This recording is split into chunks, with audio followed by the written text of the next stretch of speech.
Merci pour tous les amis, merci de laisser un pouce et de vous abonner pour nous encourager à faire plus. Bienvenue dans le conte africain, mes chers frères et sœurs. La ville s'étend entre la lagune et des collines basses, mélange d'avenues goudronnées et de ruelles de terre rouge. Des maisons en béton brut côtoient de vieilles concessions dont les murs gardent la chaleur. Ici, la journée commence avant l'aube, non par romantisme, mais parce que la vie exige de l'avance et de la discipline. Dans un quartier où les familles se connaissent par les noms et les histoires, Issa apprend très tôt que la pauvreté n'est pas seulement le manque d'argent, mais le manque de marge. Tout est calculé. Une maladie renverse un mois. Une pluie trop forte efface une semaine. Un retard peut coûter un travail et une place. Issa naît dans une famille nombreuse. Il grandit au milieu des voix, des bassines, des injonctions et des prières. On partage tout, même les inquiétudes. Son père travaille dur, mais l'effort ne suffit pas toujours contre le destin. Saison mauvaise, accident, charges qui s'empilent. La maison tient en équilibre fragile. Issa est un enfant sérieux. À l'école, il comprend vite, surtout les chiffres et les textes. Il aime cette sensation d'une porte qui s'ouvre dans la tête quand une leçon devient claire. Les maîtres parlent d'avenir. Sa mère sourit avec une fierté silencieuse, mais elle ne peut pas fabriquer l'argent qui manque quand les dépenses approchent. Les années passent, et les frais scolaires s'ajoutent comme des pierres dans un panier déjà trop lourd. Fournitures, uniformes, contributions, transport. Issa essaie de tenir. Il cherche des petits travaux pour compléter, mais chaque dépense revient comme une vague. Il comprend que l'école demande une endurance financière que sa famille n'a pas. Issa vend de l'eau fraîche en sachet, aide un menuisier, garde la boutique d'un voisin, fait des courses au marché. Il court toute la journée, revient avec peu. Puis un matin, l'école s'éloigne comme un bateau quittant le quai. Il quitte les classes sans cérémonie, le cœur lourd, comme s'il trahissait une part de lui-même. Il parle peu de cet arrêt, parce qu'il a honte. Dans certains quartiers, on raconte l'abandon des études comme une faute, alors que c'est souvent une contrainte. Issa garde une frustration sourde. Il sent qu'il peut faire plus, mais il n'a pas de marche pour monter. Cette pensée l'accompagne comme une pierre dans la poche. Le marché devient son univers. Monde bruyant et vivant, parfois cruel. Les allées sont pleines de couleurs et de poussière. Ignames empilés, tomates brillantes, arachides, gombo, poissons fumés, tissus en piles nettes. Les odeurs se mélangent. Huile de palme, charbon, savon, épices, sueur. Issa y travaille comme porteur. Entre deux charges, Issa observe et apprend. Il reconnaît les jours favorables, les périodes où la monnaie circule, les semaines où tout ralentit. Il comprend les stratégies de survie sans les nommer. Pourtant, malgré cette école du réel, son esprit reste attiré par les livres et les diplômes. Il sent qu'il manque encore une clé à sa vie. C'est au marché qu'il voit Awa pour la première fois. Elle ne se fait pas remarquer par le bruit, mais par la constance. Elle arrive très tôt, quand on installe encore les bâches. Elle va chercher les marchandises à la source, négocie, revient vendre. Elle porte des charges lourdes sur la tête. Dans ses yeux, une détermination sans plainte. Awa n'est pas riche, aucun bijou tapageur. Pourtant, elle possède une dignité que rien ne salit. Elle n'attend pas qu'on la plaigne. Elle avance, compte, négocie, recommence. Issa la regarde de loin, comme on regarde quelqu'un qui a compris une vérité simple. La route appartient à ceux qui ne lâchent pas. Cette force tranquille l'intrigue et l'attire. Au marché, beaucoup travaillent dur, mais chez Awa, Issa sent une direction. Elle semble avoir un plan, même sans le dire. Un matin, il la voit lutter avec une charge trop volumineuse. Par habitude et solidarité, il s'approche pour aider. Le geste est simple, mais il allume une suite d'événements. Dans le bruit, une seconde de calme s'installe. Ils se croisent de plus en plus souvent. Sans grande déclaration, une familiarité naît. Awa parle peu mais juste, ne s'abandonne pas aux plaintes même quand la fatigue pèse. Issa, lui, à l'intelligence retenue de ceux qui n'ont pas eu la chance d'aller loin à l'école, mais n'ont jamais cessé d'apprendre. Oui, ça a l'air bien. Ensemble, ils trouvaient un rythme. Un jour, la fatigue rend Issa plus honnête. Il laisse tomber le masque de l'indifférence. Il exprime ce qu'il porte en silence. Reprendre les études, obtenir des diplômes, trouver un travail stable, sortir de la précarité qui menace chaque journée. Il ne demande pas une faveur. Il expose un rêve sérieux, lourd d'efforts et de peur. Hawa écoute et compare intérieurement. Elle a connu des rêveurs qui parlent sans agir. Issa n'est pas de cela. Il parle avec retenue, conscient du coût d'une ambition. Il a déjà été humilié par le manque. Hawa comprend. Volonté solide, moyens absents. Elle sait la solitude du combat et devine qu'aider un homme sérieux peut faire grandir le bien autour d'elle. Elle décide de l'aider. Rien d'énorme, mais des gestes réguliers. Un petit montant mis de côté pour une inscription, un billet pour des photocopies, un soutien pour un transport, un manuel. Épargner, pour une vendeuse, demande une discipline de fer, car chaque jour apporte son urgence. Hawa rogne sur son confort et se tait sur ses sacrifices. Issa reprend les études, comme on reprend une route abandonnée. Il doit réapprendre, rattraper, supporter les regards. Il travaille au marché à l'aube, puis court vers les cours. La nuit, il révise sous une ampoule faible, avec les bruits de la concession. Il s'endort parfois sur ses cahiers. Certaines semaines, il ne vit que pour l'effort et la volonté. Il connaît le découragement. Il rate des examens. Les délais administratifs semblent conçus pour fatiguer les pauvres. Il revient, recommence, insiste. Hawa reste là, non comme une solution magique, mais comme une présence qui empêche l'abandon. Sa constance devient une corde solide dans la tempête. Issa apprend à transformer sa honte en énergie et à accepter la lenteur du progrès. Hawa lui donne aussi des repères. Patience, endurance, route longue possible. Son regard lui dit qu'il a déjà réussi intérieurement. Issa se relève, encore et encore. Le marché continue de gronder autour, mais un calme naît en lui, celui d'une direction retrouvée. Il étudie avec plus de méthode, travaille avec plus de prudence et comprend que les petites victoires s'additionnent. Les diplômes arrivent progressivement. Un premier certificat, puis un autre. Chaque réussite est une fête silencieuse. Issa se souvient de l'enfant au fond de la classe, de l'adolescent humilié. Désormais, il revient avec des preuves. Dans le quartier, les regards changent. Sa mère a les yeux brillants. Hawa continue de vendre et de négocier, satisfaite de voir le pari porter ses fruits. Avec un diplôme plus important, des portes s'entr'ouvrent. Issa obtient un stage, puis un emploi modeste. Il découvre des bureaux où l'air est froid et les mots mesurés. Il apprend à s'habiller autrement, à parler avec assurance, à respecter des codes invisibles. Il fait des erreurs, essuie des remarques, mais il apprend vite. Son salaire lui donne enfin une marge pour prévoir demain. Pour la première fois, Issa peut aider sa mère plus régulièrement. Les petits frères restent à l'école. Le foyer respire un peu. Issa garde en lui une gratitude profonde, même s'il l'exprime peu. Hawa reste à ses côtés, sans réclamer de reconnaissance. Elle le voit se tenir debout, et cela suffit.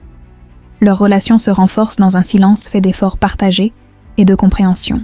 Hawa reste un pilier invisible. Elle ne cherche pas à transformer son soutien en chaîne. Elle veut qu'Issa se tienne debout, pas qu'il s'agenouille. Ils ne sont pas riches. Ils construisent encore. Mais ils ont une direction.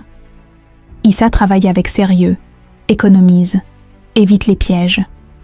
Il se souvient des nuits d'études et de la fatigue du marché, et il ne veut pas retourner en arrière. Le temps passe. Issa obtient un meilleur poste.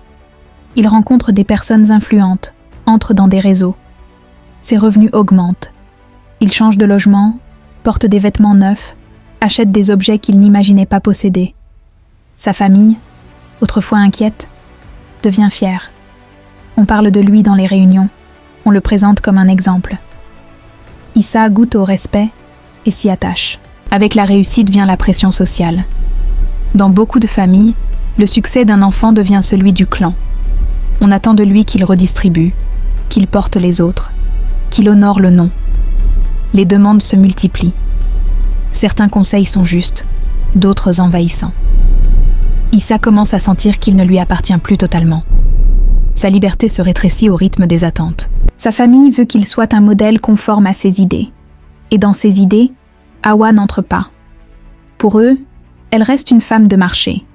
Ils jugent son travail inférieur, ignorent l'intelligence et l'endurance qu'il exige. Ils oublient les sacrifices, les levées avant l'aube, les risques quotidiens, les pertes. Ils oublient surtout qu'elle a porté Issa jusqu'au diplôme. Le mépris se cache derrière des mots d'honneur. On parle de mariage comme d'une affaire de prestige, d'alliance, de réputation. On évoque des familles mieux placées, des femmes plus respectables. On insinue que rester avec Hawa est une erreur, une limite. Issa est surpris par cette dureté. Il se souvient de la faim et de la main tendue. Il résiste intérieurement, mais la pression revient chaque jour, répétée jusqu'à devenir fatigue. La pression familiale ne ressemble pas toujours à une violence. Elle ressemble à une évidence répétée. On lui rappelle qu'il doit écouter les siens, penser au regard des autres, protéger sa carrière, ne pas se rabaisser. On parle comme si Hawa était un fardeau, alors qu'elle fut un tremplin. Plus Issa s'installe dans le confort, plus il a peur de le perdre.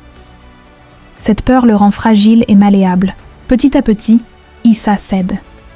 Il se persuade qu'il peut arranger les choses, se séparer sans cruauté, compenser par des aides financières. Il oublie qu'on ne compense pas une trahison avec des billets. Il prend la décision de quitter Hawa. Rupture profonde, car elle arrive au moment où elle aurait dû être honorée. Issa ressent un soulagement bref, puis un vide lourd. Au début, la vie semble lui donner raison. Sa famille est satisfaite. Certains proches le félicitent. On lui présente de nouvelles relations. On le pousse vers des investissements. Issa entre dans un cercle où l'argent devient un jeu et où l'avenir se signe d'un trait de stylo. Grisé, il dépense davantage, veut prouver qu'il appartient à ce monde. Il confond vitesse et puissance. Issa prend des engagements financiers. Il prête à des cousins, investit dans des affaires qu'il ne maîtrise pas. Il signe des documents avec une confiance trop grande.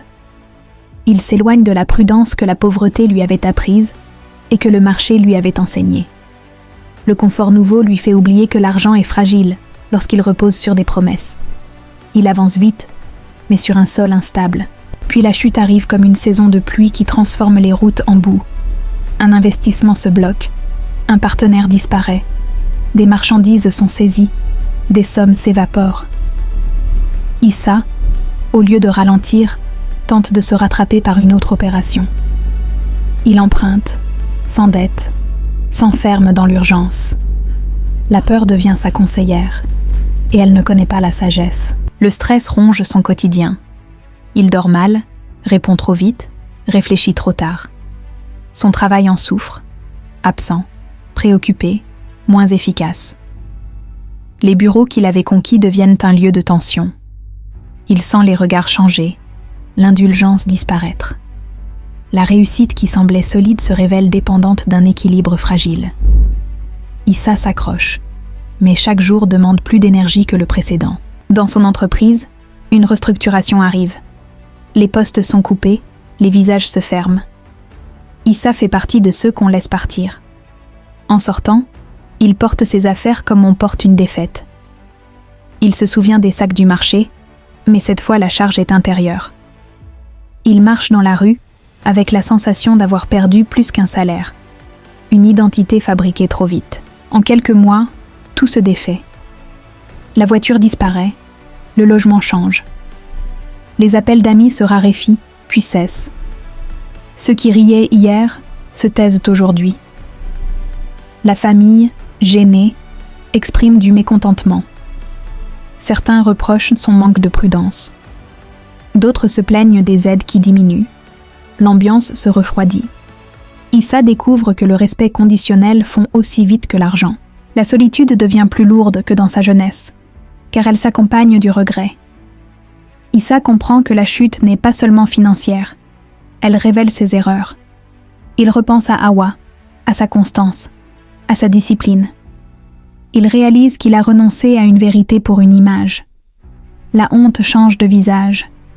Ce n'est plus la honte d'être pauvre, mais celle d'avoir été ingrat. Cette pensée le réveille la nuit. Dans l'effondrement, il comprend l'ampleur de sa faute. Il ne s'agit pas seulement d'avoir perdu de l'argent. Il a perdu une boussole. Hawa l'aimait avant la réussite, sans être impressionnée. Elle l'avait soutenu quand personne ne pariait sur lui. Elle était stabilité, vérité, école de discipline.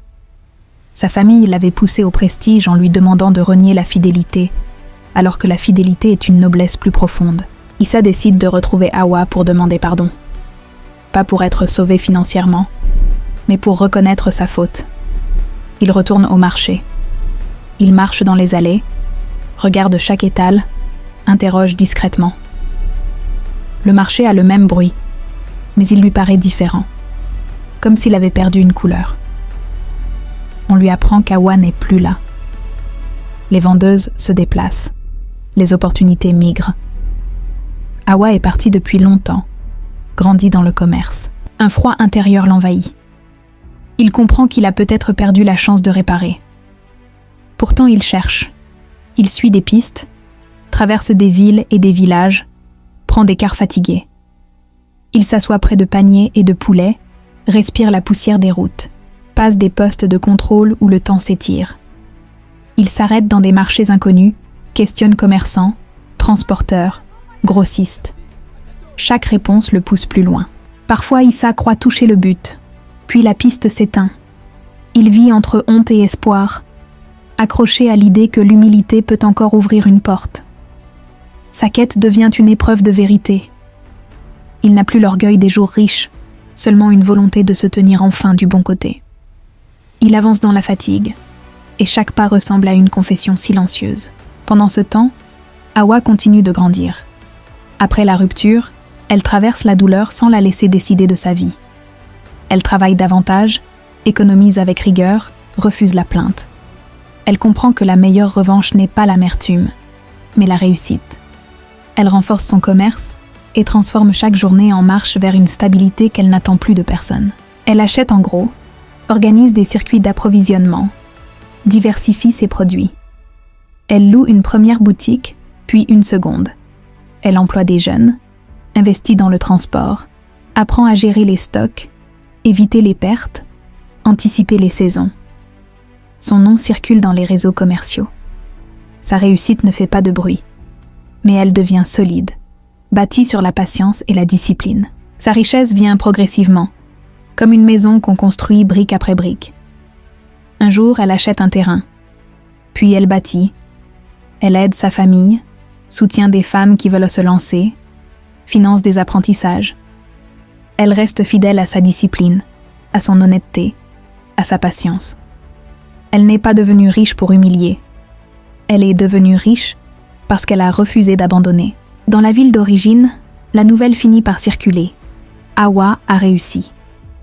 La femme du marché possède des magasins, emploie des jeunes, est respectée. Pour Issa, l'information est douleur et admiration mêlée.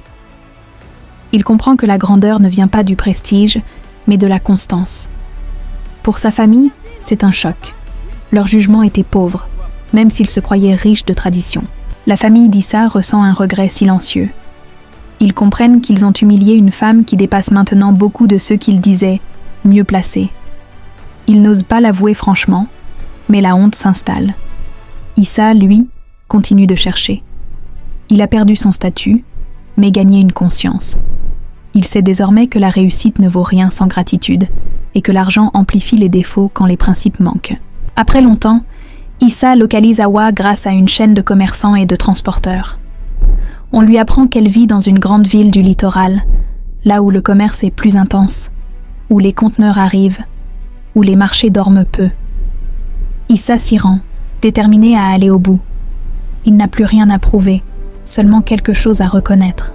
Rencontrer Hawa demande encore du temps. Elle est devenue prudente. Elle a vu les regards changer selon la fortune, les visites intéressées, les promesses creuses. Elle filtre les demandes, protège sa paix. Issa passe par des intermédiaires dignes de confiance. Il attend. Il accepte que le pardon ne se réclame pas.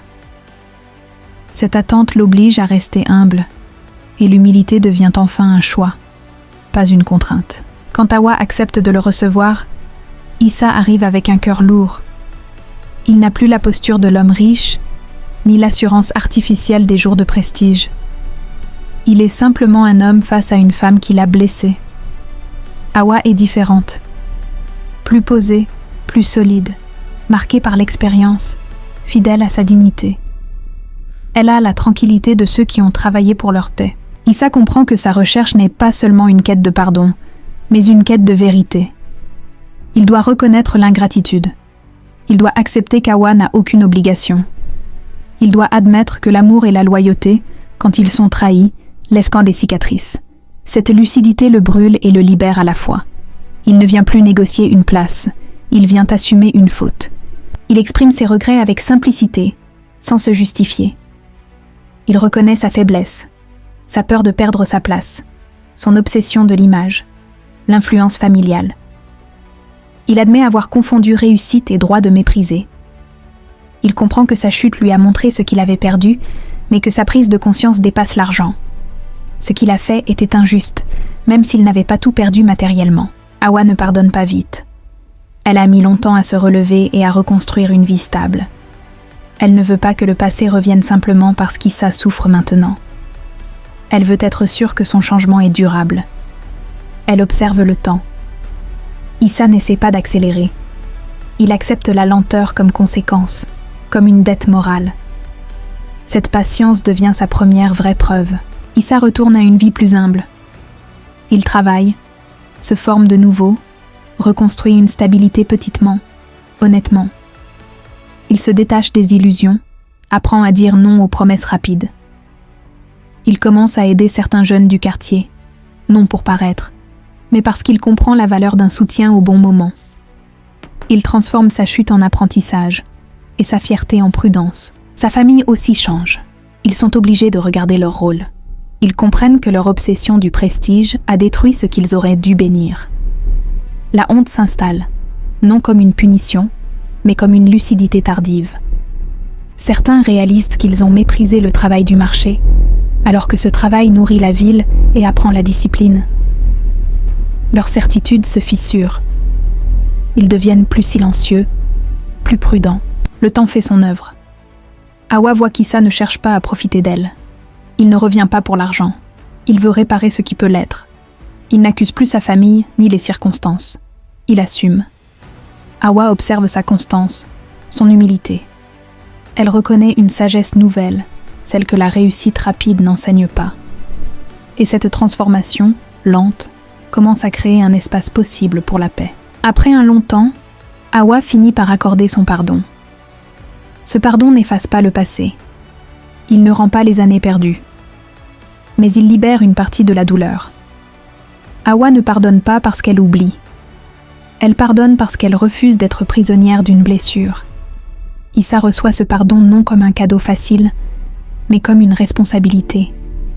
Rester loyal, rester vrai, rester reconnaissant. Dans la ville d'origine, on finit par comprendre l'histoire réelle. Un homme pauvre soutenu par une femme de marché, devenu riche puis orgueilleux, brisé. Une femme abandonnée devenue riche et respectée. Un regret, une quête, un pardon tardif. Les détails changent selon les bouches, comme toutes les histoires. Mais le cœur reste. La vie répond, parfois lentement, aux actes et aux intentions. Et les quartiers gardent les leçons plus longtemps que les fêtes. Issa ne redevient pas immédiatement un homme au sommet. Peut-être qu'il n'en a plus besoin. Il comprend que la réussite durable se nourrit de gratitude et d'intégrité. Il comprend que la richesse sans principe est un vent capable d'emporter une maison mal fondée.